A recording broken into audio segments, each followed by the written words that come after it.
जी, बिस्मिल्लाहिर्रहमानिर्रहीम, अस्सलाम वालेकुम, welcome to Al Farooq academy. I am doctor Ubaidur Rahman. और फर्स्ट ईयर बायोलॉजी की बुक में हमने chapter number 6 kingdom Monera start किया हुआ है। किंगडम मोंडा में हमने बैक्टीरिया के बारे में पढ़ना है, bacteria and cyanobacteria as well. 3 lectures उसके हम पढ़ चुके हैं। पहले लेक्चर में हमने डिस्कवरी ऑफ बैक्टीरिया देखा था और साथ में जर्म थ्योरी ऑफ डिजीज देखा था, उसके पोस्टुलेट्स। 6.2 जो सेकंड लेक्चर था हमारा, उसमें हमने बैक्टीरिया को क्लासिफाई किया था on the basis of shapes, कि शेप्स के लिहाज से बैक्टीरिया के क्या टाइप्स हैं। और तीसरे टॉप लेक्चर में हमने बैक्टीरिया को क्लासिफाई किया था on the basis of flagella, flagella की बेस पे बैक्टीरिया को क्लासिफाई किया था। आज जो फोर्थ लेक्चर है 6.4, आज हमने बैक्टीरिया को क्लासिफाई करना है on the basis of nutrition, कि बैक्टीरिया न्यूट्रिशन के लिहाज से, कि वो खाना कैसे हासिल करती है, खुराक कैसे हासिल करता है बैक्टीरियम, उस बेस पे हमने बैक्टीरिया को कितनी क्लासेस में डिवाइड किया हुआ और किन ग्रुप्स में डिवाइड किया हुआ है। Classify bacteria on the basis of nutrition, ये क्वेश्चन लॉन्ग क्वेश्चन आपको बोर्ड में आ सकता है। या on the basis of nutrition bacteria divided into how many types, कौन सी टाइप्स में हमने डिवाइड किया हुआ बैक्टीरिया को न्यूट्रिशन की बेस पे। तो उसके लिए पढ़ने से पहले, उसकी डिटेल पढ़ने से पहले मैंने एक छोटा सा फ्लो चार्ट ड्रॉ किया यहाँ पे समझाने के लिए कि बैक्टीरिया कितनी तरह का है न्यूट्रिशन की बेस पे। बैक्टीरिया दो तरह का है। जिस तरह दुनिया के तमाम ऑर्गेनिजम्स को हमने दो ग्रुप्स में डिवाइड किया हुआ है। ऐसे ऑर्गेनिजम्स जो अपनी फूड खुद प्रिपेयर कर लेते हैं, उनको बोलते हैं ऑटोट्रॉफिक ऑर्गेनिजम्स। और ऐसे ऑर्गेनिजम्स जो अपनी फूड खुद प्रिपेयर नहीं कर सकते, उनको खाना दूसरों से लेके खाना पड़ता है, वो इंडिपेंडेंट नहीं है बल्कि वो डिपेंडेंट है on other organisms for their energy requirement. ऐसे ऑर्गेनिजम्स को हम कहते हैं हेटेरोट्रॉफिक ऑर्गेनिजम्स। तो बैक्टीरिया भी दो तरह के हैं जो अपनी फूड खुद प्रिपेयर नहीं कर सकते सिंपल इनऑर्गेनिक सब्सटेंसेस से, खुद अपने ऑर्गेनिक कंपाउंड नहीं बना सकते, इनको दूसरों से लेके खाना खाना पड़ेगा, यह है हेटेरोट्रॉफिक बैक्टीरिया।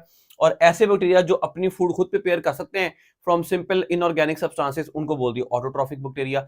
इससे ज्यादा आसान बात और कोई नहीं हो सकती। जो अपनी फूड खुद बना सकते हैं वो ऑटोट्रॉफिक, और जो अपनी फूड खुद नहीं बना सकते वो हेटेरोट्रॉफिक। दो टाइप्स हो गई। तो बैक्टीरिया दो ग्रुप्स में डिवाइड कर दिया, ऑटोट्रॉफिक और हेटेरोट्रॉफिक। हेटेरोट्रॉफिक भी दो तरह का है और ऑटोट्रॉफिक भी दो तरह का है। जो बैक्टीरिया अपनी फूड खुद प्रिपेयर कर सकते हैं वो ऑटोट्रॉफिक है, और जो ऑटोट्रॉफिक ऑर्गेनिजम्स हैं वो ज्यादातर फोटोसिंथेसिस कर सकते हैं और सनलाइट की प्रेजेंस में अपनी फूड खुद बना सकते हैं। तो जो ऑटोट्रॉफिक हैं वो दो तरह के हैं, या तो वो फोटोसिंथेटिक होंगे या फिर कीमोसिंथेटिक होंगे। कीमोसिंथेटिक यानी केमिकल से एनर्जी बनाएंगे। वो कैसे बनाएंगे मैं बताता हूं। तो ऑटोट्रॉफिक बैक्टीरिया या तो फोटोसिंथेटिक होंगे या फिर कीमोसिंथेटिक होंगे। और हेटेरोट्रॉफिक बैक्टीरिया यानी अपनी फूड खुद नहीं बना रहे, या तो ये पैरासिटिक होंगे यानी पैरासाइट के तौर पे एग्जिस्ट करेंगे, अपने होस्ट से एनर्जी लेके यूटिलाइज करेंगे, या फिर सेप्रोफिटिक होंगे। ये बात पहले भी चैप्टर नंबर 8 फंजाई में भी हमने पढ़ी है। सेप्रोफिटिक बार बार वर्ड आया है, चैप्टर नंबर 12 के अंदर भी ये सारी बातें आई हैं। सेप्रोफाइट कह लें, सेप्रोब कह लें, सेप्रोफिटिक कह लें, सेप्रोट्रॉफ कह लें, ये सारी बातें एक ही हैं। यानी ये ऐसे ऑर्गेनिजम्स होते हैं जो डेड डिकेइंग ऑर्गेनिक मैटर से अपनी एनर्जी हासिल करते हैं, गलते सड़ते मादे से जमीन से अपनी एनर्जी हासिल करते हैं। ठीक है। तो बैक्टीरिया कितनी तरह का हो गया? दो तरह का। जो अपनी फूड खुद ही बना लेगा ऑटोट्रॉफिक, जो अपनी फूड खुद नहीं बना सकता हेटेरोट्रॉफिक। ऑटो भी दो तरह का हो गया, हेटेरो भी दो तरह का हो गया। ऑटो दो तरह का कौन सा हो गया? Photosynthetic, chemosynthetic. और हेटेरो दो तरह का कौन सा हो गया? पैरासिटिक और सेप्रोफिटिक। ठीक हो गया। तो ये चार ग्रुप्स को हमने बारी बारी डिस्कस करना है और चारों को देखना है कि बैक्टीरिया में किस तरह से है। पहले हेटेरोट्रॉफिक को डिस्कस कर लेते हैं क्योंकि बुक में पहले हेटेरोट्रॉफिक लिखा हुआ है। हेटेरोट्रॉफिक ऑर्गेनिजम्स कौन से हैं? हेटेरोट्रॉफिक बैक्टीरिया कौन से हैं? They can not synthesise their organic compounds from simple inorganic substances.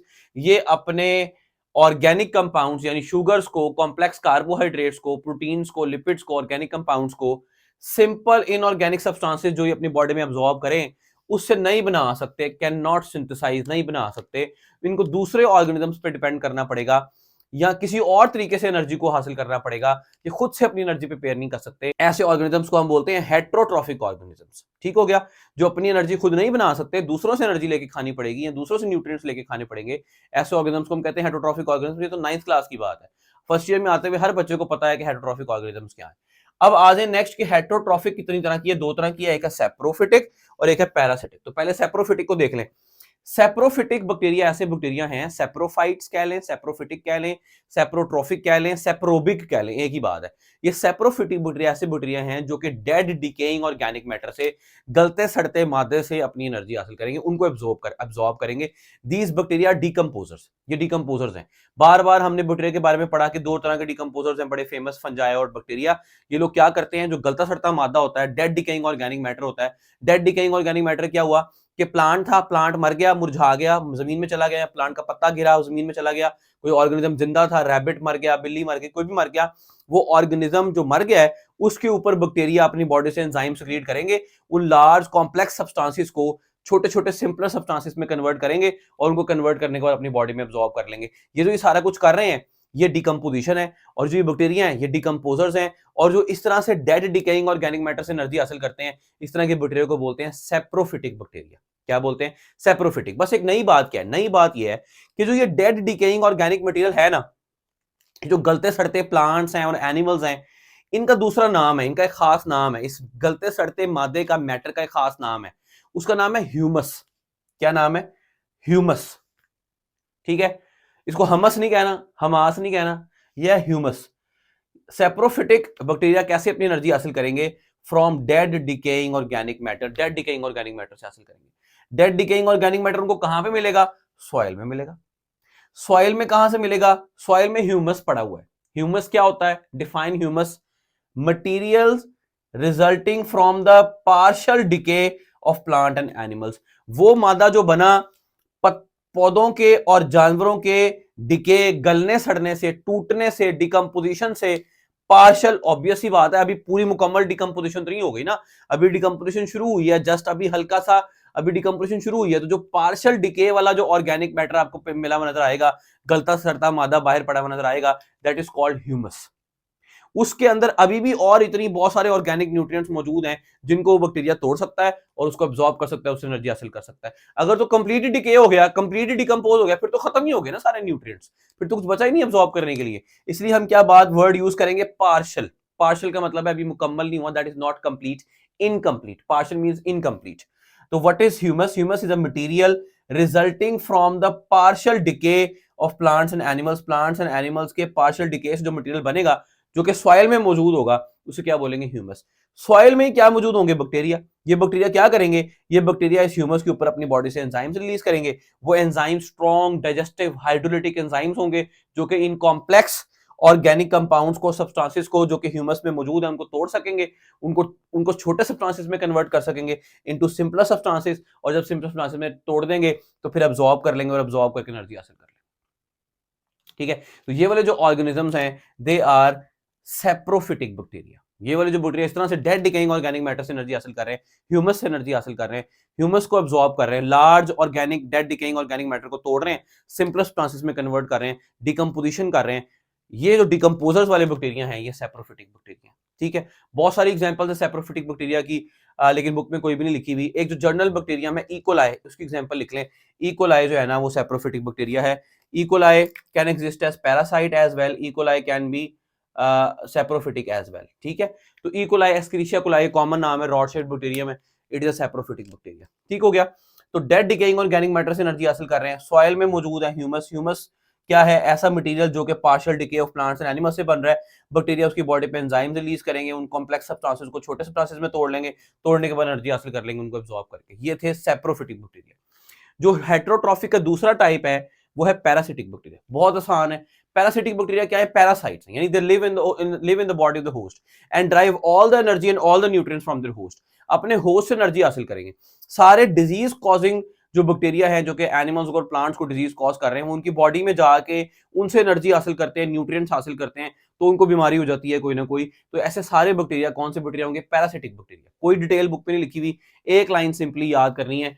Parasitic bacteria they fully depend on their host for their nutrition. वो अपनी न्यूट्रिशन के लिए मुकम्मल तौर पर अपने होस्ट पे डिपेंड करते हैं। वो अपने मुकम्मल तौर पर अपनी न्यूट्रिशन के लिए किस पे डिपेंड करते हैं? अपने होस्ट पे। तो ऐसा ऑर्गेनिज्म जो अपनी न्यूट्रिशन के लिए, फूड के लिए, शेल्टर के लिए अपने होस्ट पे डिपेंड करता है, ऐसे ऑर्गेनिज्म को बोलते हैं पैरासाइट। तो चूंकि ये बैक्टीरिया अब ये काम कर रहा है, इसलिए इस तरह की न्यूट्रिशन का नाम हो गया पैरासिटिक न्यूट्रिशन। जितनी भी डिजीजेज हैं, कॉलरा, ट्यूबरक्लोसिस, फूड पॉइजनिंग, जितने भी बैक्टीरिया के नाम आपको याद हैं जो हमें बीमारियां कॉज कर सकते हैं, वो सारे के सारे बैक्टीरिया जो इंसानों में डिजीज कॉज करते हैं या प्लांट्स में डिजीज कॉज करते हैं, उन सबकी जो मोड ऑफ न्यूट्रिशन है वो कौन सी है? पैरासिटिक मोड ऑफ न्यूट्रिशन है, वो सारे पैरासिटिक बैक्टीरिया। ठीक हो गया, इतनी बात क्लियर है। तो ये जो हमने सारा अभी पढ़ा ये था heterotrophic mode of nutrition in bacteria, जो कि दो ग्रुप्स में हमने डिवाइड कर लिया, सेप्रोफिटिक एंड पैरासिटिक। अब आ जाए ऑटोट्रॉफिक बैक्टीरिया के ऊपर। यहां पर था दे can not synthesise the organic compound from the simple organic, ये नहीं बना सकते थे, इसमें कैन नॉट की जगह कैन कर दें, सारी डेफिनेशन वही बन गई। ऑटोट्रॉफिक बैक्टीरिया कौन है? They can synthesise organic compounds from inorganic substances, ये ऑर्गेनिक कंपाउंड्स को सिंथेसाइज कर सकते हैं, अपने कॉम्प्लेक्स कार्बोहाइड्रेट्स को, प्रोटीन्स को, लिपिड्स को अपनी बॉडी में बना सकते हैं सादा सब्सटेंसेस से, सिंपल इनऑर्गेनिक सब्सटेंसेस से। जिस तरह हमने फोटोसिंथेसिस की डेफिनेशन पढ़ी कि कार्बन डाइऑक्साइड और वाटर सिंपल इनऑर्गेनिक सब्सटेंसेस हैं, उनको मिला के अपनी बॉडी में खुद से कार्बोहाइड्रेट शुगर्स बना सकते हैं, ऐसे ऑर्गेनिजम्स को बोलेंगे ऑटोट्रॉफिक। पूरा प्रॉपर डेफिनेशन बुक में क्या लिखी है? They can synthesise organic compounds, कौन से organic compounds? Necessary for survival, जो कि उनको जिंदा रहने के लिए जरूरी है। ऑब्वियस सी बात है, वही ऑर्गेनिक कंपाउंड्स बनाएंगे जो उनको जिंदा रहने के लिए जरूरी है। अगर कोई ऐसा कंपाउंड है जो उनको जिंदा रहने के लिए नहीं जरूरी, तो वो क्यों बनाएंगे? नहीं बनाएंगे, ऑब्वियस सी बात है। तो can synthesise organic compounds that are necessary for survival, किससे बनाएंगे? फ्रॉम इनऑर्गेनिक सब्सटेंसेस, छोटे छोटे इनऑर्गेनिक सब्सटेंसेस को मिला के खुद ही से अपनी फूड खुद प्रिपेयर कर लेंगे, किसी और से भीख मांगने की जरूरत नहीं है, किसी और से लेके खाने की जरूरत नहीं है, किसी और पर डिपेंडेंट होने की जरूरत नहीं है, डेड डिकेइंग ऑर्गेनिक मैटर से खाने की जरूरत नहीं है, होस्ट से लेने की जरूरत नहीं है, खुद ही बना लो। ठीक है, ये है ऑटोट्रॉफिक बैक्टीरिया। ऑटोट्रॉफिक बैक्टीरिया दो तरह के हैं, एक है फोटोसिंथेटिक और एक है कीमोसिंथेटिक। फोटोसिंथेटिक को बाद में देखते हैं, पहले कीमोसिंथेटिक देख लें। कीमोसिंथेटिक बैक्टीरिया, जिस तरह नाम से जाहिर हो रहा है, कीमो यानी केमिकल्स, सिंथेटिक, सिंथेटिक का मतलब वर्ड निकला सिंथेसिस से, सिंथेसिस का मतलब है बनाना। कीमोसिंथेटिक, इसका मतलब यह है कि अपनी फूड केमिकल्स से बना रहे हैं, केमिकल्स को तोड़ के बना रहे हैं, केमिकल्स की ऑक्सीडेशन से बना रहे हैं। तो इस तरह के बैक्टीरिया का नाम हो गया कीमोसिंथेटिक बैक्टीरिया। लेकिन चूंकि ये ऑटोट्रॉफिक है, तो हमने इनके नाम में जरा जान पैदा करने के लिए इनको क्या दिया? Chemosynthetic autotrophs. और जो फोटोसिंथेटिक बैक्टीरिया होंगे, उनके नाम को हमने क्या दिया? Photosynthetic autotrophs. जिस तरह यहां पर हम कह सकते थे saprophytic heterotrophs and parasitic heterotrophs. ठीक है, लेकिन चूंकि यहां पे बुक में नहीं लिखा इसलिए मैंने भी नहीं लिखा, और चूंकि यहां पे लिखा है इसलिए मैंने भी लिख दिया है। तो कीमोसिंथेटिक ऑटोट्रॉफ्स कौन से हैं? ये क्या कर सकते हैं? ये they can oxidise inorganic compounds, ये कुछ इनऑर्गेनिक कंपाउंड्स, कौन से organic compounds? Like ammonia NH3, nitrate NO3-1, nitrite NO2-1, sulphur S, फेरासाइन Fe+2, इनकी ऑक्सीडेशन कर सकते हैं। They can oxidise inorganic compounds, ये इनऑर्गेनिक कंपाउंड्स को अपने मेटाबॉलिज्म में, जब ये ऑर्गेनिक कंपाउंड्स इनके बनेंगे, इनऑर्गेनिक कंपाउंड्स, उन इनऑर्गेनिक कंपाउंड्स की ऑक्सीडेशन करेंगे। उन ऑक्सीडेशन करने से जो एनर्जी रिलीज होगी उसको ट्रैप कर लेंगे, अपनी बॉडी में यूटिलाइज कर लेंगे और उसी एनर्जी पे गुजारा करके जिंदगी गुजार लेंगे। तो ये क्या करेंगे organisms? They can oxidise inorganic compound such as ammonia, nitrate, nitrite, sulphur और ferrous ions, the trap the energy release during these chemical reactions. इनकी ऑक्सीडेशन में जो एनर्जी रिलीज होगी उस एनर्जी को ट्रैप कर लेंगे, उससे एटीपी बना लेंगे और उससे एटीपी बना के इससे एनर्जी हासिल कर लेंगे। ये वाले जो बैक्टीरिया इनके बाहर से नहीं ले रहे, एनर्जी नहीं हासिल कर रहे, अपनी बॉडी में ही मेटाबॉलिक रिएक्शन से एनर्जी बना रहे हैं, इनका नाम है कीमोसिंथेटिक बैक्टीरिया। क्या नाम है? Chemosynthetic bacteria. एक एग्जांपल देख लें, फॉर एग्जांपल नाइट्रीफाइंग बैक्टीरिया। जब नाइट्रोजन साइकिल पढ़ी थी 10th क्लास में, तो उसमें पढ़ा था कि जी अमोनिफिकेशन है, नाइट्रिफिकेशन है, डीनाइट्रिफिकेशन है। तो जो नाइट्रिफिकेशन कर रहे थे बैक्टीरिया, जो नाइट्रेट्स बना रहे थे, अमोनिया से नाइट्रेट्स बना रहे थे, या डेड डिकेइंग ऑर्गेनिक मैटर की डिकम्पोजिशन से नाइट्रेट्स बना रहे थे, ऐसे ऑर्गेनिजम्स को बोला था नाइट्रीफाइंग बैक्टीरिया। तो ये क्या करेंगे? ये नाइट्रीफाइंग बैक्टीरिया नाइट्रेट्स बनाएंगे, उस नाइट्रेट बनने के अमल में जो एनर्जी रिलीज होगी उसको अपनी बॉडी से एनर्जी, उसको अपनी बॉडी के रिएक्शंस कराने के लिए इस्तेमाल कर लेंगे और उसको अपनी न्यूट्रिशन के तौर पे इस्तेमाल कर लेंगे। तो एक एग्जांपल इसकी क्या हो गई? Nitrifying bacterias. ठीक हो गया। तो ये है कीमोसिंथेटिक बैक्टीरियाज। जो लास्ट है वो है फोटोसिंथेटिक बैक्टीरिया। चूंकि ऑटोट्रॉफ्स हैं तो नाम रख दिया फोटोसिंथेटिक ऑटोट्रॉफ्स, कि ये अपनी फूड, अपनी एनर्जी खुद ही सिंथेसाइज कर सकते हैं, ऑटोट्रॉफिक है। किस तरह ऑटोट्रॉफिक है? अपनी फूड कैसे बनाएंगे? फोटोसिंथेसिस से। कैसे बनाएंगे? फोटोसिंथेसिस करेंगे। जिस तरह सारे ऑर्गेनिजम्स, प्लांट्स फोटोसिंथेसिस करते हैं, उस तरह ये भी फोटोसिंथेसिस करेंगे। लेकिन प्लांट्स की फोटोसिंथेसिस में और बैक्टीरिया की फोटोसिंथेसिस में कुछ फर्क है। क्या क्या फर्क है? पहला फर्क, इनके पास भी क्लोरोफिल है, जिस तरह प्लांट के पास क्लोरोफिल होता है, इनके पास भी क्लोरोफिल है। लेकिन इनका क्लोरोफिल प्लांट वाला क्लोरोफिल ए नहीं है, ना ही क्लोरोफिल बी है, ना ही किसी एक्सेसरी पिगमेंट की तरह का है, बल्कि इसके क्लोरोफिल का स्ट्रक्चर प्लांट के क्लोरोफिल के स्ट्रक्चर से मुख्तलिफ है। हमने पढ़ा उसमें हेड है, टेल है। अब इसमें कितना डिफरेंट है वो हमें नहीं पढ़ना, लेकिन ये कि इसमें वैसा नहीं है जैसे प्लांट में है क्लोरोफिल। इसका क्लोरोफिल थोड़ा सा क्या है? चेंज है। It's chlorophyll is slightly differs from the green plant. जो ग्रीन प्लांट में फोटोसिंथेसिस होती है उनमें जो क्लोरोफिल होता है उससे थोड़ा सा मुख्तलिफ होता है। ग्रीन प्लांट्स में जो फोटोसिंथेसिस करने के लिए क्लोरोफिल मौजूद है वो एक ऑर्गेनेली के अंदर मौजूद है जिसका नाम है क्लोरोप्लास्ट। क्लोरोप्लास्ट में ग्रेना है, ग्रेना के अंदर क्लोरोफिल मौजूद है। अब इनके पास ये जो बैक्टीरिया हैं, इनके पास तो मेम्ब्रेन बाउंडेड ऑर्गेनेलीज नहीं होती, इनके पास तो बैक्टीरिया के पास फोटोसिंथेटिक ऑटोट्रॉफ्स के पास तो मेम्ब्रेन बाउंडेड ऑर्गेनेलीज नहीं है, तो इनके पास तो क्लोरोप्लास्ट नहीं होगा ना। तो जो इनका क्लोरोफिल है वो क्लोरोप्लास्ट के अंदर मौजूद नहीं होगा, क्योंकि कोई भी मेम्ब्रेन बाउंडेड ऑर्गेनेलीज बैक्टीरिया के अंदर मौजूद नहीं होती, बल्कि क्लोरोफिल ऐसे ही डिस्पर्स हुआ होगा इन द साइटोप्लाज्म। तो दो डिफरेंस हो गए। पहला डिफरेंस ये कि क्लोरोफिल जो प्लांट में होता है वो इनमें नहीं होता, इनमें मुख्तलिफ होता है, और जो क्लोरोफिल प्लांट में होता है वो क्लोरोप्लास्ट में होता है, लेकिन इनमें ऐसे ही साइटोप्लाज्म में डिस्पर्स हुआ होता है, क्योंकि इनमें तो मेम्ब्रेन बाउंडेड ऑर्गेनेली हो ही नहीं सकती और क्लोरोप्लास्ट और डबल मेम्ब्रेन बाउंडेड ऑर्गेनेली है। तीसरी बात, they use hydrogen sulphide instead of water as a hydrogen source. अगर हम फोटोसिंथेसिस की इक्वेशन देखें जो कि मैंने यहां लिखी है, कार्बन डाइऑक्साइड प्लस वाटर होता है यहाँ पे H2O चेंजेस टू CH2ON, ये मैंने लिखा है जनरल फॉर्मूला कार्बोहाइड्रेट का, plus water plus oxygen O2 की फॉर्म में गैसियस स्टेट में ऑक्सीजन रिलीज होती है। ऐसा ही है, क्योंकि हम पढ़ चुके हैं कि जो गैसियस स्टेट में एटमॉस्फेरिक ऑक्सीजन आ रही है वो पानी से आती है, वैन नील हाइपोथेसिस में हमने प्रूव करके दिया था। ऐसा ही है। अब ये कार्बन डाइऑक्साइड तो है, ठीक है, लेकिन हमने करना क्या है, हमने करना यह है कि ये हाइड्रोजन है, इस हाइड्रोजन सल्फाइड का इसको कार्बोहाइड्रेट में ऐड करना है, तो इस कार्बन डाइऑक्साइड में ऐड करना है, तो इस हाइड्रोजन को जब हम कार्बन डाइऑक्साइड में ऐड करेंगे तो कार्बन डाइऑक्साइड की रिडक्शन होगी और कार्बन की रिडक्शन से कार्बोहाइड्रेट बनेगा। ऐसा ही है ना। अब जो ये जो वाटर है या जो H2S है, ऐसे में क्या चाहिए, हाइड्रोजन चाहिए, क्योंकि हाइड्रोजन का सोर्स हमने इस्तेमाल करना है और कार्बन डाइऑक्साइड की रिडक्शन करनी है। तो बुक वाला क्या कह रहा है, ये जो फोटोसिंथेटिक ऑटोट्रॉफ्स हैं, बैक्टीरिया हैं, they use H2S hydrogen sulphide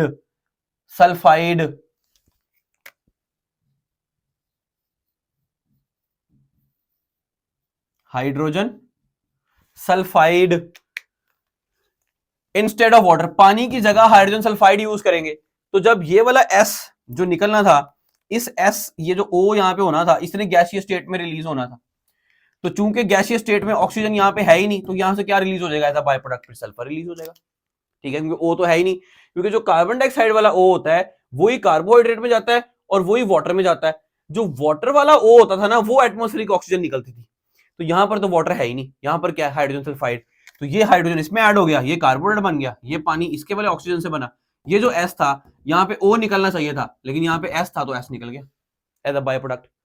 तो जो बैक्टीरिया फोटोसिंथेसिस करेंगे उसके नतीजे में एटमॉस्फेरिक ऑक्सीजन प्रोड्यूस नहीं होगी, उसमें water as a hydrogen source इस्तेमाल नहीं होगा, उसमें फोटोलाइसिस वाटर नहीं टूटेगा। ठीक है, इनमें जो फोटोसिंथेसिस है वो जरा हट के है। क्या हट के है कि दे यूज H2S, ये पुरानी तरह की फोटोसिंथेसिस है, प्रिमिटिव टाइप की फोटोसिंथेटिक है, फोटोसिंथेसिस है। पहले जब नई नई फोटोसिंथेसिस डिस्कवर हुई, नई नई प्लांट्स ने एवोल्यूशन में करना शुरू की, नई नई ऑर्गेनिजम्स ने करना शुरू की, तो वो H2S को इस्तेमाल करते थे वाटर की जगह। तो hydrogen sulphide, they use hydrogen sulphide instead of water as a hydrogen source. तो जब हाइड्रोजन सोर्स में ये इस्तेमाल किया, ये नहीं किया, तो इसमें ये O था जो उसने रिलीज होना था ऑक्सीजन की फॉर्म में, इसमें S है, तो क्या रिलीज होगा, S रिलीज होगा कि O रिलीज होगा, ऑब्वियस ही बात है। इसके साथ H2 के साथ S है तो S रिलीज होगा, अगर पानी में H2 के साथ O था तो O रिलीज हो रहा था, तो अब क्या रिलीज होगा, S, एंड लिबरेट निकालते हैं सल्फर, S निकालते हैं इंस्टेड ऑफ ऑक्सीजन O की जगह। अब इस फोटोसिंथेटिक रिएक्शन में देख लो क्या हो रहा है, पानी इस्तेमाल हो रहा है हाइड्रोजन सल्फाइड की जगह और सल्फर रिलीज हो रहा है as a by product oxygen की जगह। तो कितने डिफरेंस हो गए। प्लांट्स, ये भी शॉर्ट क्वेश्चन आता है, differentiate between the photosynthesis of plants and bacteria. क्या डिफरेंसेस है, नंबर 1, इनके पास भी क्लोरोफिल है, लेकिन इनका क्लोरोफिल प्लांट जैसा नहीं है, वो डिफरेंट है। नंबर 2, इनका क्लोरोफिल क्लोरोप्लास्ट के अंदर इनक्लोज नहीं है जिस तरह प्लांट्स के पास था, बल्कि क्लोरोफिल साइटोप्लाज्म के अंदर ही डिस्पर्स्ड है। 2, तीसरा, इनके पास जो अपनी वाटर के सोर्स, जो हाइड्रोजन के सोर्स के लिए जो कंपाउंड यूज कर रहे हैं वो H2S है, हाइड्रोजन सल्फाइड है, ना कि वाटर। नंबर 4, जो बाय प्रोडक्ट रिलीज हो रहा है वो सल्फर है, ना कि ऑक्सीजन। और फिर ये इक्वेशन आपने लिख देनी है, ये इक्वेशन उसमें लिख दें और जो फोटोसिंथेसिस इक्वेशन दूसरी पानी वाली है वो दूसरी तरफ लिख दें। ये 4-5 जो है ना इंपॉर्टेंट डिफरेंसेस हो गए, जो कि फोटोसिंथेटिक बैक्टीरिया में और फोटोसिंथेटिक प्लांट्स में डिफरेंसेस हैं, मेन मेजर इंपॉर्टेंट। ठीक है, अब इसकी एग्जांपल्स कौन कौन सी हैं, बहुत आसान examples. Green sulphur bacteria, green sulphur bacteria, purple sulphur bacteria, purple non sulphur bacteria. मतलब ग्रीन सल्फर, ग्रीन कलर का क्लोरोफिल होगा इनके पास, सल्फर यूज करते हैं हाइड्रोजन सल्फाइड। पर्पल कलर का पिगमेंट होगा, कुछ एक्सेसरी पिगमेंट्स हैं उनकी वजह से कलर किस तरह का नजर आ रहा होगा, पर्पल नजर आ रहा होगा, purple sulphur bacteria. Purple non sulphur bacteria, ये 3 एग्जांपल्स जो है ना हमने याद करनी है फोटोसिंथेटिक बैक्टीरिया की, green sulphur bacteria, purple sulphur bacteria, purple non sulphur bacteria. ठीक है, तो जल्दी से अगर मैं रिकैप करूं तो बैक्टीरिया दो तरह के हैं, जो अपनी फूड खुद बनाते हैं, ऑटोट्रॉफिक, जो नहीं बनाते, सिंपल ऑर्गेनिक सब्सटेंसेस से, इनऑर्गेनिक सब्सटेंसेस से, वो हेटरोट्रॉफिक हैं। हेटरोट्रॉफिक दो तरह के हैं, जो डेड डिकेइंग ऑर्गेनिक मैटर से ह्यूमस से अपनी एनर्जी रिक्वायरमेंट हासिल करते हैं, उनको बोलते हैं सैप्रोफिटिक। जो अपने होस्ट से अपनी सारी एनर्जी रिक्वायरमेंट हासिल करते हैं, उनको बोलते हैं पैरासिटिक। जो अपनी फूड खुद प्रिपेयर कर लेते हैं सिंपल इनऑर्गेनिक सब्सटेंसेस से, ऑटोट्रॉफिक। जो केमिकल्स की ऑक्सीडेशन से ऑक्सीडाइज करके, सच एज इनऑर्गेनिक कंपाउंड जैसे अमोनिया नाइट्रेट, नाइट्राइट्स को ऑक्सीडाइज करके एनर्जी हासिल करते हैं, उनको बोलते हैं कीमोसिंथेटिक, जो एनर्जी खुद ब खुद बना लेते हैं।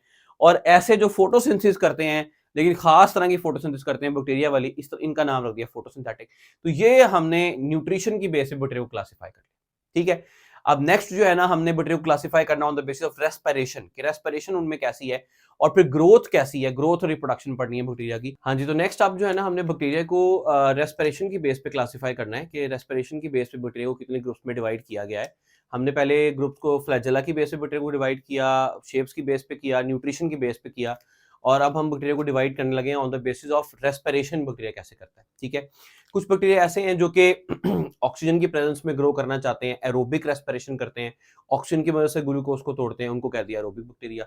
कुछ ऐसे हैं जो ऑक्सीजन नहीं चाहते, कि वो ऑक्सीजन की एब्सेंस में ग्रो करना चाहते हैं, तो उनको एनारोबिक बैक्टीरिया कह दिया। ठीक है, इस तरीके से हमने बैक्टीरिया के 4 ग्रुप्स बनाए हैं।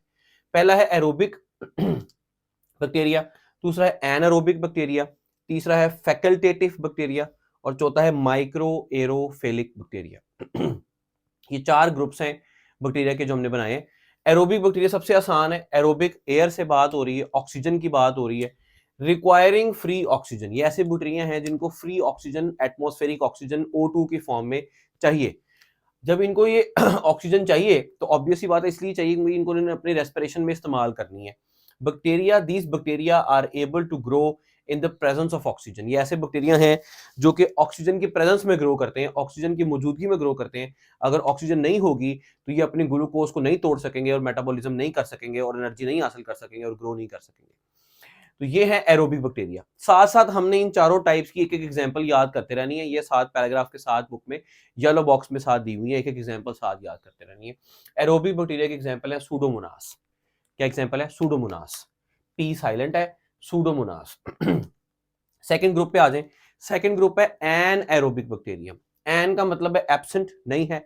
एरोबिक एयर, यानी ये वाले बैक्टीरिया ऑक्सीजन की एब्सेंस में ग्रो करना पसंद करते हैं।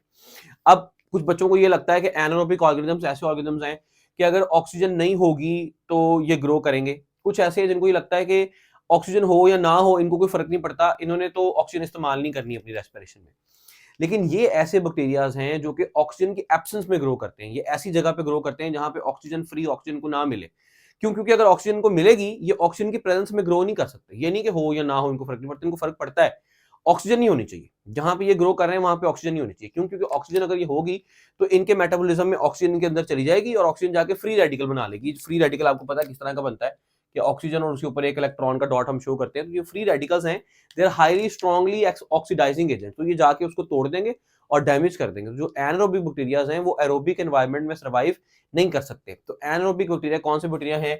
Not requiring free oxygen. इनको ग्रो करने के लिए, सर्वाइव करने के लिए फ्री एटमॉस्फेरिक O2 की फॉर्म में गैसियस नाइट्रो ऑक्सीजन नहीं चाहिए इनको, नाइट्रोजन सॉरी मैंने कह दिया, ऑक्सीजन नहीं चाहिए। Can grow in the absence of oxygen. ये सिर्फ और सिर्फ तब ग्रो कर सकते हैं जब ऑक्सीजन नहीं होगी, एब्सेंस होगी ऑक्सीजन की, ऑक्सीजन की एब्सेंस में ग्रो करेंगे। तो ऐसे बैक्टीरिया को हम क्या कह देंगे? Anaerobic bacteria. प्रेजेंस में क्यों नहीं ग्रो कर सकते? इसलिए ग्रो नहीं कर सकते क्योंकि मैंने बताया आपको कि इनके अंदर वो एंजाइम्स नहीं है जो एरोबिक बैक्टीरिया के पास हैं, जो कि ऑक्सीजन के मेटाबॉलिज्म के लिए चाहिए। इनके पास नहीं है, तो ये इनमें ऑक्सीजन क्या बना देगी? फ्री रेडिकल बना देगी। फ्री रेडिकल ऑक्सीडाइजिंग है और बैक्टीरिया सेल को तोड़ देगी, ये मर जाएंगे। इसलिए हमें एनारोबिक बैक्टीरिया को ऑक्सीजन नहीं देनी। ठीक है। तीसरे हैं फैकल्टेटिव बैक्टीरिया। ये ऐसे बैक्टीरिया हैं फैकल्टेटिव कि ऑक्सीजन हो या ना हो इनको फर्क नहीं पड़ता, ये दोनों सूरतों में ग्रो कर सकते हैं इजीली। ऑक्सीजन होगी तो एरोबिक रेस्पिरेशन कर लेंगे, नहीं होगी तो एनारोबिक रेस्पिरेशन कर लेंगे। इनके पास ऐसे एंजाइम्स मौजूद हैं कि जो ऑक्सीजन होने की वजह से ऑक्सीजन का फ्री रेडिकल नहीं बनने देंगे, बल्कि ऑक्सीजन को मेटाबोलाइज कर लेंगे और इस्तेमाल कर लेंगे अपनी बॉडी में। और अगर ऑक्सीजन नहीं होगी तो एनारोबिकली सर्वाइव कर लेंगे। ये ऐसे बैक्टीरिया जो चाहे ऑक्सीजन हो चाहे ऑक्सीजन ना हो, अच्छे तरीके से ग्रो कर लें, सर्वाइव कर लें, ऐसे बैक्टीरिया को कहते हैं facultative bacteria. They can grow either in the presence, either दोनों में से एक, इन द प्रेजेंस और एब्सेंस, आइदर और, either in the presence or absence of oxygen. They can grow either in the presence or absence of oxygen का मतलब यह है कि चाहे ऑक्सीजन हो चाहे ऑक्सीजन ना हो, उनको कोई फर्क नहीं पड़ता, दोनों सूरतों में अच्छे तरीके से ग्रो कर सकते हैं। जो लास्ट है फोर्थ वाला, ये है माइक्रो एरोफिलिक बैक्टीरिया। तीन वर्ड्स हैं माइक्रो एरोफिलिक, तीनों का मतलब देख लें। माइक्रो का मतलब कम, एरो का मतलब एयर हवा यानी ऑक्सीजन, फिलिक फिलिक वर्ड निकला फिलिया से, फिलिया मींस लव, यानी ये फिलिया का मतलब यहां पर है कि ये चाहते हैं। माइक्रो एरोफिलिक यानी ये चाहते हैं कि कम एयर हो, यानी ये चाहते हैं कि कम ऑक्सीजन हो, यानी ये चाहते हैं कि they want to grow in the low concentrations of oxygen. इनको ऑक्सीजन चाहिए, इनको ऑक्सीजन ग्रो करने के लिए ऑक्सीजन में ग्रो कर सकते हैं, लेकिन कम कंसंट्रेशन ऑफ ऑक्सीजन, तो बहुत ज्यादा हाई कंसंट्रेशन ऑक्सीजन की अगर होंगी तो वो डैमेजिंग होगी इनके लिए। तो what are microaerophilic bacteria? They require a low concentration of oxygen for growth. ठीक है, सारों की एग्जांपल्स देख लें, इन तीन की मैंने नहीं बताई, उसकी मैंने बता दी थी। सूडोमोनास एनारोबिक बैक्टीरिया की एग्जांपल है स्पाइरोकीट्स। थिन फ्लेक्सिबल बैक्टीरिया हमने पढ़े, जब शेप्स पढ़ी थी वहां पर हमने देखा था, तो थिन फ्लेक्सिबल बैक्टीरिया से उनका क्या नाम है? स्पाइरोकीट्स। तो स्पाइरोकीट्स जो है ना वो एनारोबिक बैक्टीरिया है। फैकल्टेटिव बैक्टीरिया सबसे कॉमन हमारा रॉटशीट बैक्टीरियम इकोलाई, एस्क्रिशिया कोलाई, बार बार इसकी एग्जांपल आती है। Facultative bacteria E coli. Micro aerophilic bacteria जो लो कंसंट्रेशन ऑफ ऑक्सीजन पे सर्वाइव करना चाहते हैं, वो उनमें एक एग्जांपल है कैंपाइलोबैक्टर। इन ये जीनस के नाम लिखे हुए हैं सारों के डिफरेंट स्पीशीज हैं, ये तो पूरा स्पीशी का नाम भी लिखा हुआ है।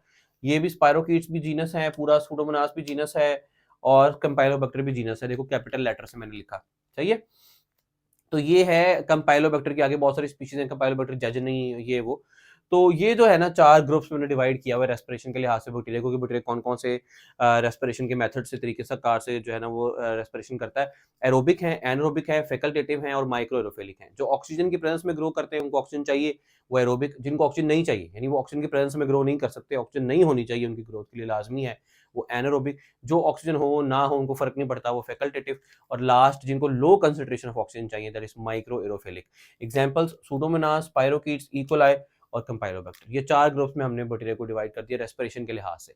अब नेक्स्ट है बैक्टीरिया ग्रोथ कैसे करता है और रिप्रोडक्शन कैसे करता है। ठीक है, तो what is growth? Growth means increase in number. यहां पर हम बैक्टीरियल कॉलोनी की ग्रोथ कर रहे हैं, पूरी पूरी बैक्टीरिया की जो कॉलोनी ग्रो कर रही है लैब में हमारे पास, उसकी ग्रोथ की बात कर रहे हैं, एक बैक्टीरिया की ग्रोथ की बात नहीं कर रहे। एक बैक्टीरिया की तो ग्रोथ हो ही जाएगी, वो तो कितने को इतना सा है, वो कितने को ग्रोथ उसने करनी है।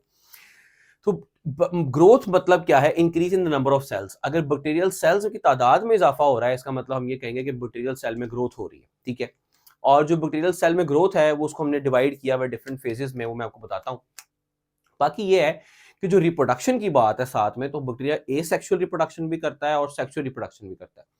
एसेक्सुअल रिप्रोडक्शन में एक ही पेरेंट इन्वॉल्व होता है, बैक्टीरिया डिवाइड करता रहता है। एसेक्सुअल रिप्रोडक्शन का मेथड बैक्टीरिया का हमने पढ़ा, that is binary fission. 10th class में जो हमने मेथड्स ऑफ एसेक्सुअल रिप्रोडक्शन पढ़े थे, उसमें से पहला बाइनरी फिशन ही था, और उसमें डिटेल में देखा था कि बैक्टीरिया कैसे डिवाइड करता है। यहाँ पर मैं दोबारा से बताऊंगा कि बैक्टीरिया कैसे डिवाइड करेगा बाइनरी फिशन से। दूसरा सेक्सुअल मेथड भी है बैक्टीरिया में रिप्रोडक्शन का, जो प्रॉपर टिपिकल सेक्सुअल रिप्रोडक्शन होती है कि मेल से स्पर्म्स आए, फीमेल से एग आए, जाइगोट बने, ऐसा नहीं है। लेकिन कुछ थोड़ा बहुत तरीकेकार है ऐसा कि वो जेनेटिक मटेरियल को एक्सचेंज करते हैं बैक्टीरिया, तो वो हम सेक्सुअल रिप्रोडक्शन कंसीडर कर लेते हैं बैक्टीरिया की। ठीक है, तो बैक्टीरिया में सबसे पहले ये देखें कि जो एसेक्सुअल रिप्रोडक्शन है, जो कि बाइनरी फिशन से होती है, वो कैसे होती है? Binary means two and fission means break down. अगर एक बैक्टीरियल सेल दो में टूट जाता है तो उसे कहते हैं बाइनरी फिशन। एक बैक्टीरियल सेल दो में टूट जाता है उसे क्या बोलेंगे? Binary fission. Binary means two, fission means divide, टूट जाना। ठीक है, बाइनरी फिशन के मैंने यहाँ पे सारे स्टेप्स लिखे हुए हैं और यहाँ पे सारा मैंने एक्सप्लेन किया है। तो यहाँ से पहले हम देखते हैं इसको। बैक्टीरियल ग्रोथ का क्या मतलब है? Bacterial growth refers to the number of increase in the number of bacteria. Refers to increase, मैं यहाँ पे एरो लगा देता हूँ ऐसे ऊपर वाला, refers to the increase in number of bacteria, कि बैक्टीरिया की तादाद में इजाफा होना है। बैक्टीरिया की तादाद में इजाफा होने को क्या कहते हैं? कि बैक्टीरियल ग्रोथ हो रही है। यानी एक सेल की ग्रोथ की बात नहीं कर रहे, पूरी कॉलोनी की बात करें, पूरी कॉलोनी की ग्रोथ की बात करें। कॉलोनी का मतलब क्या है? कि हमने लैब में पेट्री डिश में कल्चर किया हुआ बैक्टीरिया को ग्रो करा रहे हैं, तो उसमें बैक्टीरिया की तादाद अगर बढ़ती जा रही है, नंबर ऑफ बैक्टीरिया बढ़ रहे हैं, तो मैं कहूंगा बैक्टीरिया ग्रो कर रहे हैं। ठीक हो गया? तो बैक्टीरिया ग्रोथ कैसे करेंगे? एसेक्सुअल रिप्रोडक्शन में बाइनरी फिशन से ग्रो करेंगे। बाइनरी फिशन कैसे होती है? पहले तो एक बैक्टीरियल सेल हम ड्रॉ कर लेते हैं। यहाँ पे ये एक बैक्टीरियल सेल है। आपको पता है कि एक बैक्टीरियल सेल के अंदर जो है ना, उसके अंदर एक क्रोमोसोम होता है, बैक्टीरियल क्रोमोसोम, डीएनए होता है सेंटर में। उसके अलावा इसके पास और छोटे छोटे ऑर्गेनेलिज होते हैं, राइबोसोम्स होते हैं, प्लाज्मिड्स होते हैं, जो कि सर्कुलर डीएनए होता है। ये हम सारे पढ़ेंगे इंशाल्लाह आगे डिटेल में। इसके अलावा इसके पास कोई भी मेम्ब्रेन बाउंडेड ऑर्गेनेली नहीं हो सकता, कोई भी मेम्ब्रेन बाउंडेड ऑर्गेनेली नहीं हो सकता, क्योंकि बैक्टीरिया आर प्रोकैरियोट्स और प्रोकैरियोटिक सेल के पास मेम्ब्रेन बाउंडेड ऑर्गेनेल्स नहीं होते, यूकैरियोटिक सेल्स के पास मेम्ब्रेन बाउंडेड ऑर्गेनेल्स होते हैं। ठीक है, तो बैक्टीरिया कैसे डिवाइड करेगा? सबसे पहले ये होगा कि जो ये डॉटर सेल जो सेल डिवाइड करने लगेगा वो पेरेंट सेल होगा। तो वो पेरेंट सेल थोड़ा साइज में बड़ा होगा, क्योंकि उसने डिवाइड करके दो बनाने हैं, तो पहले थोड़ा साइज में बड़ा होगा, तो फिर दो में टूटेगा ना। तो पहला स्टेप क्या है, आपने भी इस तरीके से बाइनरी फिशन के पूरे पैराग्राफ में स्टेप्स में डिवाइड कर लेना है इसको। पहला स्टेप है पेरेंट सेल एनलार्जेस। ये जो पेरेंट सेल है हमारा, ये थोड़ा सा बड़ा होगा साइज में, तो मैं कहता हूँ ये मैंने बड़ा करके ही बना लिया। ठीक है, नेक्स्ट क्या होगा, बैक्टीरियल क्रोमोसोम डुप्लीकेट्स। ये जो एक बैक्टीरियल क्रोमोसोम था, इससे डिवाइड करेगा, डीएनए रेप्लिकेट हो सकता है, डीएनए डुप्लीकेट हो सकता है, और दो बैक्टीरियल क्रोमोसोम्स बन जाएंगे। मैं सेल को खाली कर लेता हूँ, दो बैक्टीरियल क्रोमोसोम बन जाएंगे, एक ये बन गया, एक ये बैक्टीरियल क्रोमोसोम बन गया, दो बैक्टीरियल क्रोमोसोम बन गए। अब ये जो दो बैक्टीरियल क्रोमोसोम बने हैं, they will migrate towards the opposite poles. ये दोनों अलग अलग ऑपोजिट पोल्स की तरफ चले जाएंगे, एक इस पोल की तरफ आ जाएगा, एक इस पोल की तरफ चला जाएगा। तो ये इस पोल की तरफ आ गया, ये वाला, ये मैं आपको मिटा के दिखा देता हूँ ये वाला इधर आ गया, एक बैक्टीरियल क्रोमोसोम पूरे का पूरा। ठीक है, एक पोल की तरफ, दूसरा बैक्टीरियल क्रोमोसोम एक पोल की तरफ आ गया। साइटोप्लाज्म और ऑर्गेनेल्स तो पहले ही है।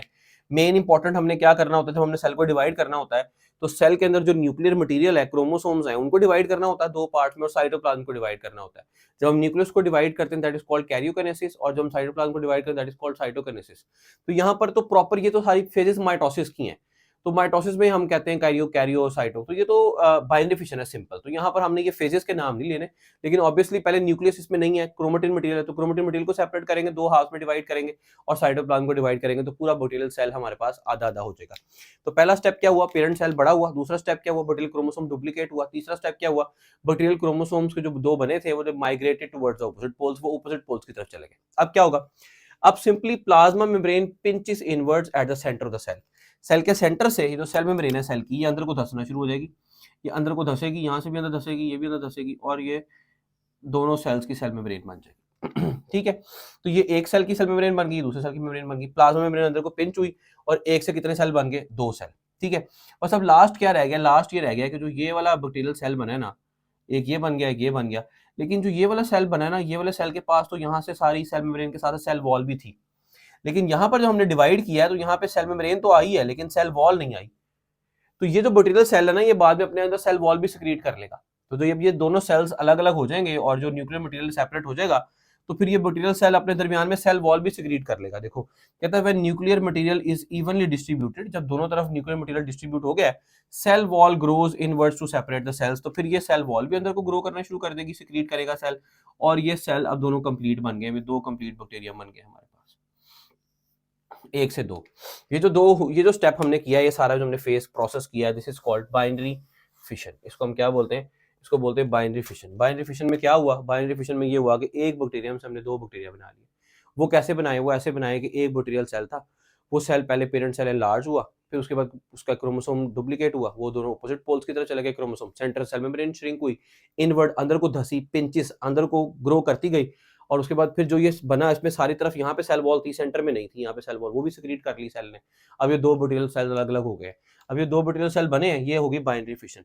फिर क्या होगा, जो अभी बने हैं दो, वो उनसे थोड़ा छोटे हैं साइज में पेरेंट सेल की निस्बत, तो वो भी साइज में थोड़े बड़े होंगे और अपनी यूनिक कैरेक्टरिस्टिक प्रॉपर्टीज बना लेंगे, और फिर वो आगे मल्टीप्लाई करेंगे और अपने ऑर्गेनिज्म में डिवाइड करते जाएंगे, अपनी स्पीशी, एक सेम स्पीशी के ऑर्गेनिज्म में डिवाइड करते जाएंगे, और अपने बच्चे पैदा करते जाएंगे और आगे ग्रोथ करते जाएंगे। ठीक हो गया, तो bacteria grow and develop unique characteristics. फिर बैक्टीरिया बड़ा होगा और अपनी कैरेक्टरिस्टिक्स डेवलप कर लेगा, यानी अपनी सेल वॉल बना लेगा, पिल्लाए बना लेगा, जो उसके जो स्ट्रक्चर में चीजें हैं वो सारी बना लेगा, डेवलप बना लेगा, कैप्सूल बना लेगा। ये सारी चीजें क्या हैं उसके स्ट्रक्चर में, वो सारे स्ट्रक्चर हमने बैक्टीरियल सेल का स्ट्रक्चर पढ़ना है पूरा इंशाल्लाह डिटेल में, वो भी नेक्स्ट टॉपिक्स में हम देखेंगे। तो स्टेप्स ऑफ बाइनरी फिशन क्या है, number 1 parent cell enlarges, bacterial chromosome duplicates, number 3 chromosome migrates towards the opposite poles, number 4 plasma membrane pinches inward the centre of the cell, number 5 when nuclear material is evenly distributed, जब nuclear material evenly distribute हो गया, cell wall grows inward to separate the cell, cell wall अंदर को आएगी और bacteria जो है ना दो में डिवाइड हो जाएगा। ठीक है, अभी जो बैक्टीरिया डिवाइड हुआ है, एक पेरेंट सेल था, वो बड़ा हुआ, फिर क्रोमोसोम डुप्लीकेट हुए, फिर क्रोमोसोम ऑपोजिट पोल्स की तरफ गए, फिर सेल मेम्ब्रेन श्रिंक हुई, फिर सेल वॉल बनी और दो बैक्टीरियल सेल बन गए। तो उस पेरेंट सेल से लेके ये दो डॉटर सेल बनने तक जो सारा टाइम लगा है, इस सारे टाइम को कहते हैं जनरेशन टाइम। इसे क्या कहते हैं, जनरेशन टाइम। ये भी एक इंपॉर्टेंट शॉर्ट क्वेश्चन है, what is generation time, the interval of time until the completion of next division is known age generation time. एक पेरेंट सेल था, उसने डिवाइड किया, डिवाइड करके पूरा डॉटर सेल बना दिए। ये जो डॉटर सेल बने हैं, इस बनने तक जो सारा टाइम लगा है, ये जनरेशन टाइम है। अब ये जो डॉटर सेल बने हैं, ये भी डिवाइड करेंगे। अभी जो 2 बने हैं, ये आगे 2 4 बनेंगे। तो जो ये बैक्टीरियम है, दोनों जो मेरे बने अभी, ये आगे फिर दोबारा यही काम करेंगे। यहाँ से शुरू करें, फिर ये सेल इनलार्ज होगा, फिर इसका डीएनए डुप्लीकेट होगा, फिर डीएनए अपोजिट पोल्स की तरफ माइग्रेट करेगा, फिर सेल मेम्ब्रेन श्रिंक होगी, अंदर पिंच होगी, फिर सेल वॉल बनेगी। अब इससे 2 बन गए।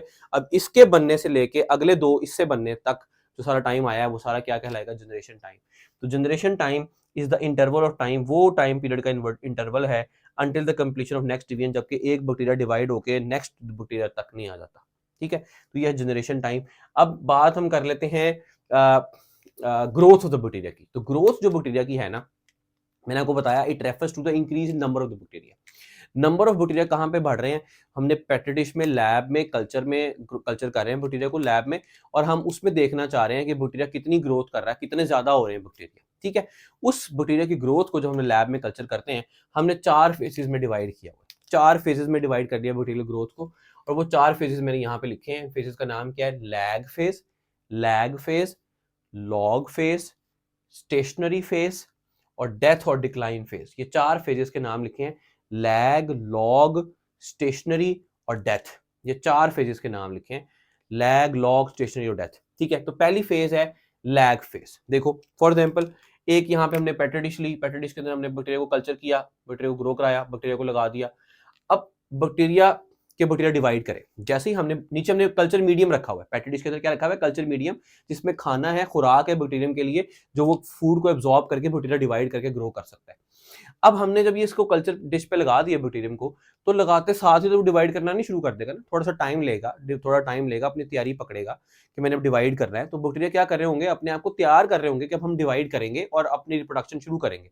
तो वो टाइम जिसमें बैक्टीरिया अभी डिवाइड नहीं कर रहा, इंक्रीज इन नंबर नहीं हो रहा, तादाद में इजाफा नहीं हो रहा, लेकिन बैक्टीरिया तैयारी पकड़ रहा है डिवाइड करने की, इस फेज को बोलेंगे लैग फेज।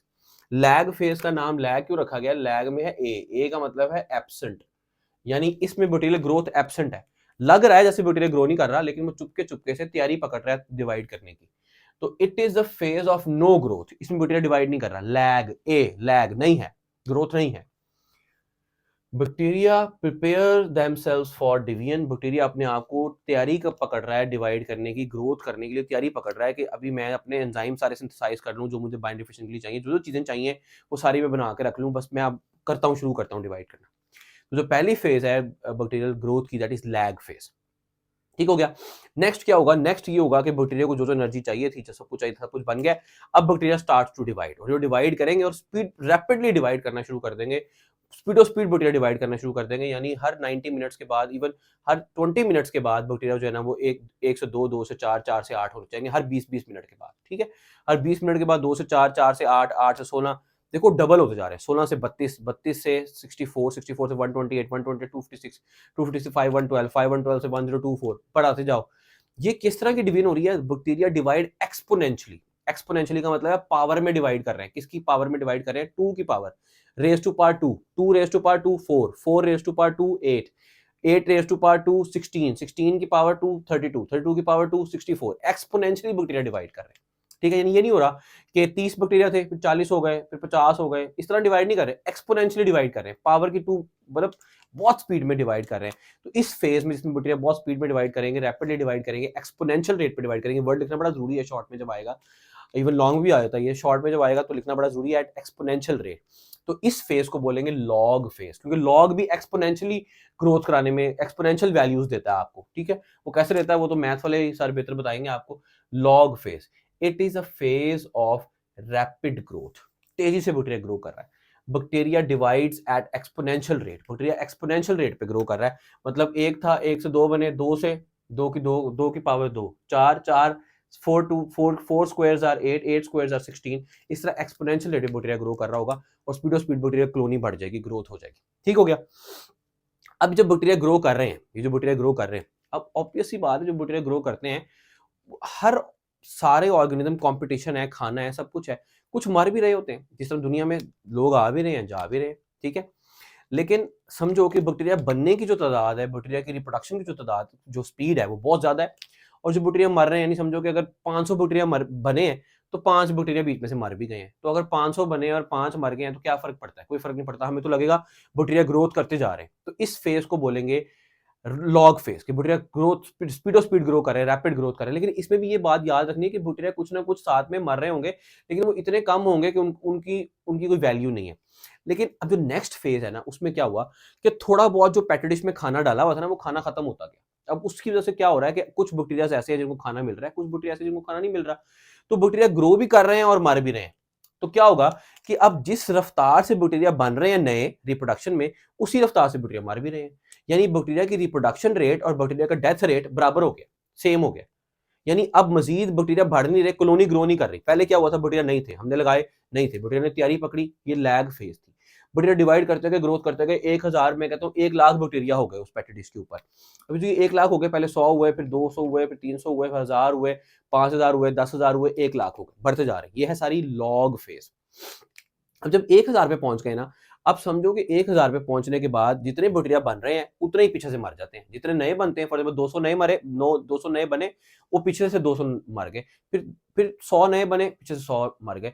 यानी जितने नए बन रहे हैं उतने ही पिछले से मरते जा रहे हैं। अब ये जो फेज है, इस फेज में total number of bacteria grow नहीं, इंक्रीज नहीं कर रहे, क्योंकि नए बन रहे हैं लेकिन पीछे से मरते भी जा रहे हैं। तो इस फेज को बोलेंगे स्टेशनरी फेज कि बैक्टीरिया की ग्रोथ की कॉलोनी जो है ना, कॉलोनी की जो ग्रोथ है वो रुक गई है। वो कैसे रुक गई है कि जितने नए बन रहे हैं उतने पिछले से मरते जा रहे हैं। इस फेज को बोलेंगे स्टेशनरी फेज। स्टेशनरी का मतलब है रुका हुआ। इसमें NARY लिखना है। NERY जो स्टेशनरी है वो शॉप होती है, जैसे आप पेंसिल्स, कॉपी, बुक वगैरह लेने जाते हो स्टेशनरी की शॉप्स, वो ERY नहीं लिखना, लिखना है ARY। ARY का मतलब होता है स्टेशनरी वाले, ARY का मतलब होता है रुका हुआ, स्टैटिक। ठीक है, तो इसमें हम क्यों कह रहे हैं, because the death rate of the bacteria are equal to the rate of reproduction of the bacteria. दोनों बराबर हो गए। तो टोटल नंबर तो नहीं बढ़ रहे, बैक्टीरिया ग्रोथ भी कर रहे हैं लेकिन मारे भी रहे, लेकिन टोटल नंबर ग्रोथ में नहीं बढ़ रहा। तो ये होगा स्टेशनरी फेज। अब क्या होगा, अब जो मीडियम था उसमें सारा खाना ऑलमोस्ट खत्म हो गया। जितना बैक्टीरिया के पास खाना था वो सारे उन्होंने ग्रोथ कर ली, बैक्टीरिया बन गए सारे। अब जो बने हुए हैं, अब वो सारे मरना शुरू हो जाएंगे, आहिस्ता आहिस्ता सारे मरना शुरू हो जाएंगे। और अब बैक्टीरिया की जो डेथ का रेट है वो बहुत बढ़ जाएगा as compare to reproduction rate. नए बैक्टीरिया डिवाइड नहीं कर रहे, रिप्रोड्यूस नहीं कर रहे, कम कर रहे हैं। 100 बैक्टीरिया फॉर एग्जाम्पल डिवाइड कर किए, लेकिन 500 मर गए। फिर 100 बैक्टीरिया डिवाइड किए, लेकिन 500 मर गए। क्या हो रहा है कि खाना है नहीं, तो वो डिवाइड करने के लिए थोड़े से बैक्टीरिया को मौका मिल रहा है, वो मौका वो डिवाइड कर रहे हैं। बाकियों की उम्र पूरी हो गई, वो मरते जा रहे हैं, उनको खाना नहीं मिल रहा, वो मरते जा रहे हैं। इस फेज को बोलेंगे डेथ और डिक्लाइन फेज। इस फेज को क्या बोलेंगे, डेथ और decline phase. Bacteria starts dying, bacteria जो है ना वो मरना शुरू हो जाएंगे। And their death rate is more, और death rate is greater than their reproductive rate. Death rate ज्यादा हो जाएगा और रिप्रोडक्टिव रेट कम हो जाएगा। ठीक है, तो ये 4 फेजेस हैं बैक्टीरियल ग्रोथ की। पहली फेज में बैक्टीरिया ने तैयारी पकड़ी, तैयारी पकड़ रहा है, अभी डिवाइड नहीं कर रहा, ग्रोथ नहीं हो रही, दिस इज लैग फेज। ठीक है, और फिर बैक्टीरिया डिवाइड करता गया, एक्सपोनेंशियली रैपिड तेजी से ग्रो करता गया और कॉलोनी बढ़ती गई, ये थी लॉग फेज। लेकिन फिर क्या हुआ कि जितने बैक्टीरिया नए बन रहे थे उतने ही बैक्टीरिया मर रहे थे, तो टोटल नंबर ऑफ कॉलोनी में बैक्टीरिया की कोई फर्क नहीं पड़ा, नंबर ऑफ बैक्टीरिया कांस्टेंट रहे। इसको बोला stationary phase. The death rate of the bacteria is equal to the rate of reproduction of the bacteria. ठीक है, लेकिन एंड पे क्या हुआ, अब सब कुछ खत्म हो गया, खाना भी खत्म हो गया, अब बैक्टीरिया ज्यादा मर रहे हैं, नए नहीं बन रहे। अब इस फेज को बोला डेथ और decline phase. Bacteria starts dying and the death rate is greater than the reproduction rate. इसी सारी चारों फेजेस को एक ग्राफिकल फॉर्म में भी रिप्रेजेंट किया जा सकता है, जो कि आगे बुक पे नहीं बना, लेकिन एंटीटेस्ट लेवल तक आपको थोड़ा सा पता होना चाहिए। वो क्या है कि अगर हम ग्राफ के 2 एक्सिस ड्रॉ कर लें, ये आ गया एक्स एक्सिस, इसमें ले लेते हैं टाइम, और जो आ गया वाई एक्सिस, इसमें ले लेते हैं नंबर ऑफ बैक्टीरिया, कि तादाद कितनी है बैक्टीरिया की बढ़ रही। ठीक है, तो पहले देखो ग्राफ ऐसे सीधा रहेगा, ये है लैग फेज, क्योंकि इसमें बैक्टीरिया अपने आप को सिर्फ क्या कर रहा है, तैयारी पकड़ रहा है, कोई ग्रोथ नहीं हो रही। लेकिन फिर एकदम से ग्राफ ऊपर जाना शुरू हो जाएगा, एकदम से ग्राफ ऊपर जाना शुरू हो जाएगा। बैक्टीरिया रैपिडली डिवाइड किए, एक्सपोनेंशियली डिवाइड किए, ये है log phase. Number of bacteria बढ़ गए, यहाँ पे नंबर ऑफ बैक्टीरिया थे फॉर एग्जाम्पल 10, 20, 30 हज़ार की बात हो रही है, ये 40। ठीक है, तो क्या हुआ, आहिस्ता आहिस्ता नंबर ऑफ, ये फुल स्पीड बढ़ गया। फिर क्या होगा, जब डेथ रेट और ग्रोथ रेट बराबर हो जाएगा, तो ये होगी स्टेशनरी फेज।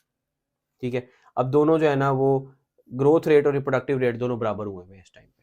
तो ग्राफ ना ऊपर जा रहा है ना नीचे जा रहा है, ग्राफ ना ऊपर जा रहा है नीचे जा रहा है। और फिर एंड पे क्या होगा, डेथ और डिक्लाइन फेज, तो ग्राफ नीचे आना शुरू हो जाएगा, सारे बैक्टीरिया मर जाएंगे। ठीक है, इस तरीके से आप ग्राफ में भी शो कर सकते हो कि लैग फेज है, इसमें बैक्टीरिया कोई डिवाइड नहीं कर रहा लेकिन तैयारी पकड़ रहा था, फिर बैक्टीरिया डिवाइड किया तो ग्राफ फौरन ऊपर चला गया, फिर स्टेशनरी था बराबर रहा और फिर जब डेथ हुई तो नीचे आ गया। ठीक है, तो ये अगर करना चाहें तो कर लें, ना करना चाहें तो भी चलेगा।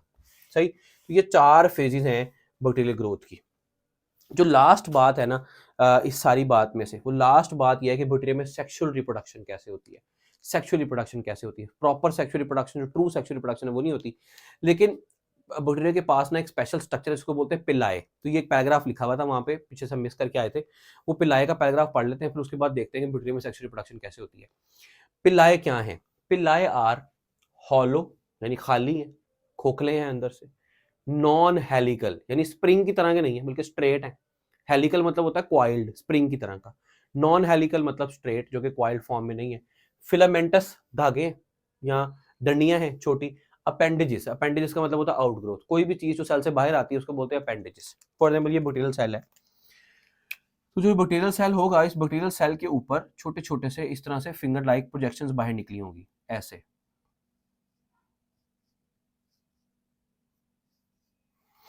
ठीक है, मैं यहाँ पे आपको पिक्चर में भी शो कर दूंगा, इमेज में भी शो कर दूंगा। यहाँ पे आप देखें कि किस तरह से पिल्लाएं जो है वो सेल से बाहर निकले हुए हैं। ये कैसे होंगे? ये ऐसे होंगे, दे आर हॉलो, अंदर से खाली है। ठीक है, अंदर इनके कुछ नहीं है, ना पानी है ना लिक्विड है, कुछ नहीं है। नॉन हेलिकल, यानी ऐसे स्प्रिंग लाइक फॉर्म में नहीं है, स्प्रिंग लाइक फॉर्म में नहीं बल्कि सीधे पड़े हुए हैं। Non helical. फिलामेंटस, डंडी की तरह के अपेंडेजेस आउटग्रोथ हैं, लेकिन छोटे हैं। देखो फ्लैजेला बड़े लंबे लंबे होते हैं, they are smaller than flagella, छोटे छोटे होते हैं। ठीक है, और जो ट्रू पिलाए हैं, true pili are found on the gram negative type of bacteria. ये भी याद कर लें, ग्राम नेगेटिव। ये मैं आपको बताऊंगा कि ग्राम नेगेटिव और ग्राम पॉजिटिव बैक्टीरिया में क्या फर्क है। बैक्टीरिया की सेल वॉल की कंपोजिशन के बेस पे हमने बैक्टीरिया को 2 ग्रुप में डिवाइड किया हुआ है, पॉजिटिव नेगेटिव। किस तरह वो बताऊंगा, लेकिन अभी याद कर लेंगे जो ट्रू पिलाए हैं वो सिर्फ ग्राम नेगेटिव टाइप ऑफ बैक्टीरिया के पास होते हैं। पिलाए कौन सी प्रोटीन से मिलकर बनते हैं? जिस तरह फ्लैजेला फ्लैजेलिन प्रोटीन से मिलकर बना था, उसी तरीके से पिलाए कौन सी प्रोटीन से मिलकर बनेंगे? पाइलिन प्रोटीन से मिलकर बनेंगे। ठीक हो गया, तो pili are made up of pilin protein. ठीक हो गया, तो ये कुछ जनरल बातें हमको पिलाए के बारे में पता होनी चाहिए। बैक्टीरियल सेल की सरफेस के ऊपर है, नॉन हेलिकल है, हॉलो है, फिलामेंटस अपेंडेजेस है, पाइलिन प्रोटीन से मिलकर बने हुए हैं। ट्रू पिलाए जो हैं वो ग्राम नेगेटिव टाइप बैक्टीरियम के पास होते हैं, और ये पाइलिन प्रोटीन से बस यही, और स्मॉलर देन फ्लैजेला होते हैं, छोटे होते हैं फ्लैजेला से। अब होगा क्या? होगा ये कि जो ये एक बैक्टीरियम है, यानी समझे इसके पास ये एक पिलस था, पिलाए का सिंगुलर क्या होगा? पाइलस, या पिलस भी कह सकते हैं। ठीक है, दूसरा बैक्टीरियम भी होगा। जब 2 बैक्टीरियम एक दूसरे के पास आएंगे ना, तो ये अपने पिलाए को आपस में एक दूसरे के साथ जोड़ लेंगे। एक दूसरे बैक्टीरियम का पिलस और इसका पिलस दोनों आपस में जुड़ जाएंगे। जब ये जुड़ेंगे तो इन दोनों के दरमियान एक ब्रिज बन जाएगा। ठीक है, तो चूंकि ये सेक्सुअल इस ब्रिज बन जाएगा। ठीक है, और ब्रिज से क्या होगा, जो एक बैक्टीरियल सेल है उसके अंदर जो डीएनए है वो तो सेंट्रल बैक्टीरियल क्रोमोसोम होता है, लेकिन बैक्टीरियल क्रोमोसोम के अलावा बैक्टीरिया के पास प्लाज्मिड्स भी होते हैं। ये प्लाज्मिड भी डीएनए होते हैं। ये आगे फिर इसको और मजीद एक्सप्लेन करूंगा कि प्लाज्मिड्स क्या होते हैं। प्लाज्मिड क्या करेगा, ये वाला प्लाज्मिड निकल के इस बैक्टीरिया के पास चला जाएगा। फॉर एग्जाम्पल इसका सब कुछ ब्लू था, ठीक है, ये रेड वाला प्लाज्मिड निकल के इसके पास आ गया, तो इस बैक्टीरिया ने अपना डीएनए जेनेटिक मटेरियल एक्सचेंज कर लिया इस बैक्टीरियम के साथ, कर लिया ना, दे दिया उसको। तो ये ऐसे तो नहीं होती सेक्सुअल रिप्रोडक्शन। सेक्सुअल रिप्रोडक्शन तो होती है कि स्पर्म आता है, एग मिलता है, जाइगोट बनता है, वो प्रॉपर सेक्सुअल रिप्रोडक्शन होती है। लेकिन यहाँ पर क्या है, सिर्फ जेनेटिक मटेरियल एक्सचेंज हो रहा है, थोड़ा सा डीएनए बैक्टीरिया ने अपना दूसरे बैक्टीरियम को दे दिया। क्यों दे दिया, उसकी भी आगे बड़ी लंबी कहानी है।